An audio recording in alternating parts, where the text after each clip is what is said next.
High বন্ধুরা, কেমন আছেন সবাই? আশা করি সকলেই ভালো আছেন। আমি আজকে আবারও চলে এলাম নতুন আরেকটি রেসিপি নিয়ে।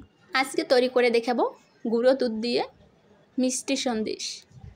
এই মিষ্টি সন্দেশটা যদি আপনারা একবার খান বারবার খেতে ইচ্ছা করবে। আমি তো এটা বারবার বানিয়ে খাই, এতই মজার এই রেসিপিটি। তাই ভিডিওটি না টেনে পুরো ভিডিওতে আমার সাথে থাকুন আর দেখুন আমি কিভাবে এই মিষ্টি সন্দেশটি তৈরি করেছি। তাহলে চলুন শুরু করা যাক। প্রথমে আমি এখানে নিয়ে নিচ্ছি কড়াইতে 2 চামচ ঘি। এবারে আমি সমস্ত ঘিটা সারা কড়াইতে এভাবে লাগিয়ে দিচ্ছি। এবারে দিয়ে দিচ্ছি হাফ কাপ ময়দা। ময়দাটা দিয়ে আমি এভাবে ময়দাটাকে কিছুক্ষণ ভেজে নেব। ঘিয়ের সাথে মিশিয়ে আমি ময়দাটাকে এভাবে ভালো করে ভেজে নিচ্ছি। যখন একটু হালকা কালার চেঞ্জ হয়ে আসবে তখন আমি গ্যাসটা অফ করে দিব। এবার আমি দিয়ে দিচ্ছি এখানে 2 কাপ গুঁড়ো দুধ। চায়ের কাপে 2 কাপ গুঁড়ো দুধ দিচ্ছি আর দিয়ে দিচ্ছি 1 কাপ চিনি। এবারে দিয়ে দেব লিকুইড দুধ হাফ কাপের মতো। প্রথমে দিয়ে আমি এটাকে একটু ভালো করে গুলিয়ে নেব। এরপরে আরও হাফ কাপের একটু কম লিকুইড দুধ দিয়েছি। এখানে আমার মোট 1 কাপের একটু কম লিকুইড দুধ লেগেছে। এবার আমি এগুলোকে ভালো করে গুলিয়ে গ্যাসটাকে আমি অন করে দিব।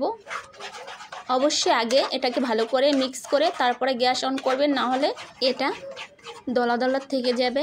এরপরে গ্যাসটা অন করে আমি অনবরত এভাবে লাড়তে থাকব। এটাকে আমি এভাবে অনবরত লাড়তে আছি। এরপরে আমি এর মাঝে ঘি দিয়ে দেব 4 চামচ। 4 চামচ ঘি দিয়ে আমি এটাকে আবারও ভালো করে মিক্স করে নিব। এভাবে আরও কিছুক্ষণ আমি এটাকে জাল করে নিব। আর গ্যাসের পাড়াটা একদম নর্মালে রাখবেন। কিছুক্ষণ জাল করার পরে দেখবেন এরকম প্যানের গার থেকে এগুলো উঠে উঠে আসবে, তখন বুঝবেন এগুলো হয়ে গিয়েছে। এবারে আমি এগুলোকে আরও 1 মিনিটের মতো এভাবে একটু নাড়াচাড়া করে নিব। এবারে আমি যে মোলটায় এটা রেডি করব সে মোলটা আমি অল্প একটু ঘি দিয়ে এটাকে ব্রাশ করে নিব, যাতে এটা ভালো করে উঠে যায়। এবারে আমি এখান থেকে একটু ডো নিয়ে এভাবে হাত দিয়ে দলা পাকিয়ে দেখব। যখন দেখবেন এরকম দলা হয়ে আসবে বুঝবেন এটা রেডি হয়ে গেছে। এবারে আমি এগুলোকে নামিয়ে নিয়েছি। এবারে আমি চামচ দিয়ে এটাকে ভালো করে সেট করে দিচ্ছি।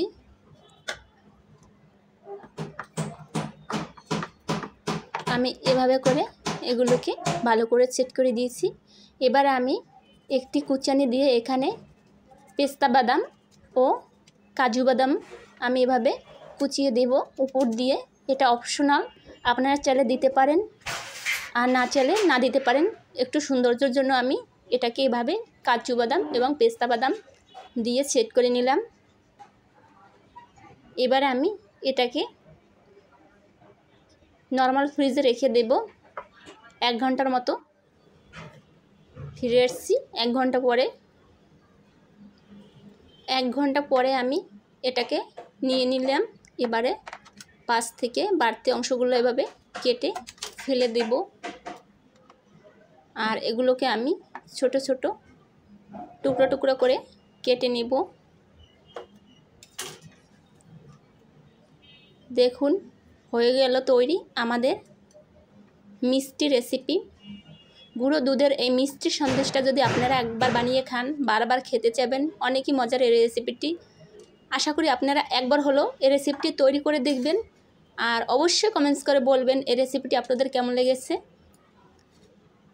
দেখুন আমি এগুলোকে তুলে নিচ্ছি।